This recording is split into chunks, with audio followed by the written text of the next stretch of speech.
میں یہ حدیث آپ کو سناؤں گا جو لرزا دینے والی حدیث ہے، جس میں کہ اس غیرت دینی کا حضور نے نقشہ کھینچا کہ اگر کوئی شخص خود نیک ہے، خود بہت دیندار، زاہد، عابد، لیکن یہ ہے کہ وہ دیکھتا ہے حقوں کے مغلوب ہے، پامال ہے، حق کی دھجیاں بکھر رہی ہیں، شریعت کا مذاق اڑ رہا ہے، دین کا قانون سر عام توڑا جا رہا ہے، اور اسے کوئی احساس ہی نہیں ہوتا، وہ لگا ہوا ہے اپنی تصویر میں، تو فقط اللہ اللہ اللہ۔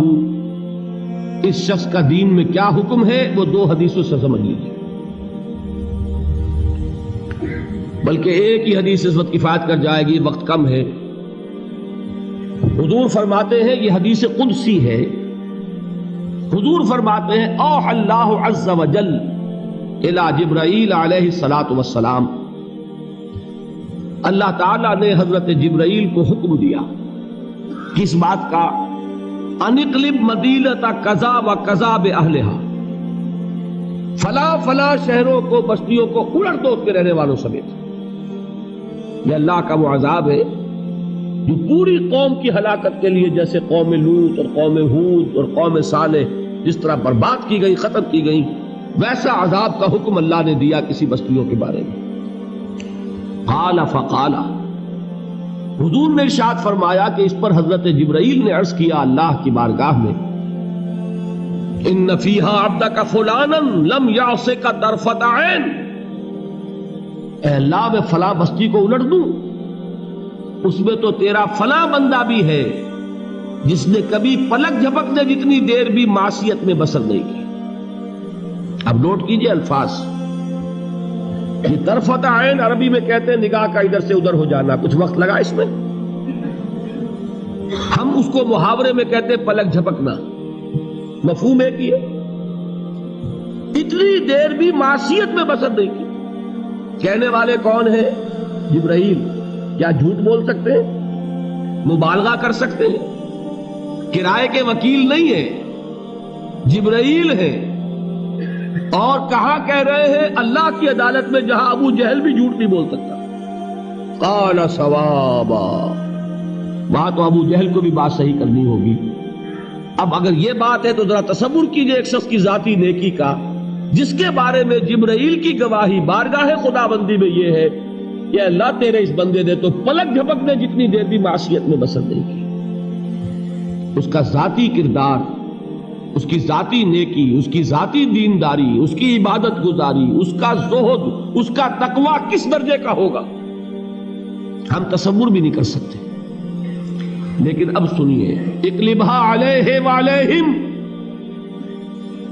قال فقال، حضور فرماتے ہیں کہ اللہ تعالیٰ نے جواباً ارشاد فرمایا حضرت جبرائیل سے، الٹو اس بستی کو، پہلے اس بدبخت پر پھر دوسروں پر۔ دلیل کیا دی ہے؟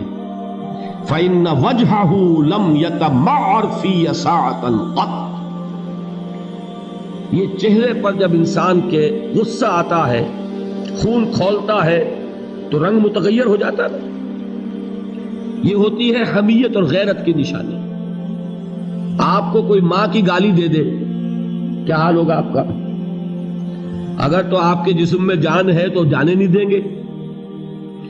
میں یہ بڑی اچھی بات سن کر آیا ہوں حیدرآباد دکن سے، وہاں مجلس تعمیر ملت ہے، مسلمانوں کی ایک تنظیم، اور بڑی ہمت سے کام کر رہے ہیں۔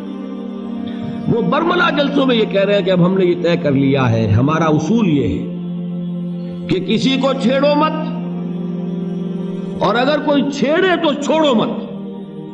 میں سمجھتا ہوں بہت صحیح اصول ہے کہ کسی سے چھیڑ چھاڑ کرنی نہیں ہے، لیکن کوئی چھیڑے تو پھر بے غیرت اور بے حمیت بن کر گردن جھکانی نہیں ہے، پھر ہر بعد آباد۔ اسی کا ہے اصل میں یہ نقشہ کہ انسان کو اگر اس کی ماں کی کوئی شخص شان میں گستاخی کر گیا ہے تو اگر اس میں جان ہے وہ جانے نہیں دے گا، نہیں ہے تب بھی اس کے پورے جسم کا خون اس کے چہرے پر تو آ جائے گا کہ نہیں، کانپے گا، لرزے گا، غصے میں آئے گا، قہر درویش بر جانے درویش چاہے پی جائے، لیکن یہ نہیں ہو سکتا کہ اس کے چہرے کا رنگ متغیر نہ۔ حضور نے فرمایا یہ وہ شخص ہے جس کے چہرے کا رنگ کبھی میری حمیت اور غیرت میں متغیر نہیں، یہ اپنی ذاتی نیکی میں لگا رہا، اپنے ذاتی تقوی میں لگا رہا، اپنی ذاتی عبادت گزاری میں لگا رہا۔ اس نے دیکھا نہیں کہ حالات کدھر جا رہے ہیں، اس نے دیکھا نہیں ماحول کا رنگ کیا ہے، اس نے دیکھا نہیں کہ کیسے جو نواہی ہیں، جو منہیات ہیں، جو اللہ تعالیٰ کو ناپسند چیزیں ہیں وہ پھیل رہی ہیں، منکرات کا اضافہ ہوتا چلا جا رہا ہے، یہ لگا رہا اپنی ذاتی نیکی میں۔ یہ تین دلیلیں ذہن میں رکھیے کہ جیسے ہم نے کل سمجھا ایمان حقیقی ہوگا تو عمل لازماً درست ہوگا، اسی طرح اگر واقعی نیکی ہے اور حقیقی نیکی ہے، نیکی کا فریب نہیں ہے، نیکی کا لبادہ نہیں ہے، تو اس نیکی سے تواصی بالحق، دعوت اللہ، خیر کی تبلیغ، امر بالمعروف، نہی عن المنکر، یہ ساری چیزیں لازماً وجود میں آئیں گی۔ نہیں آ رہی ہے تو اس کا ثبوت ہے کہ در حقیقت اپنی نیکی کچی ہے، بودی ہے، فریب کی ہے، دھوکے کی ہے، لبادہ ہے حقیقت میں۔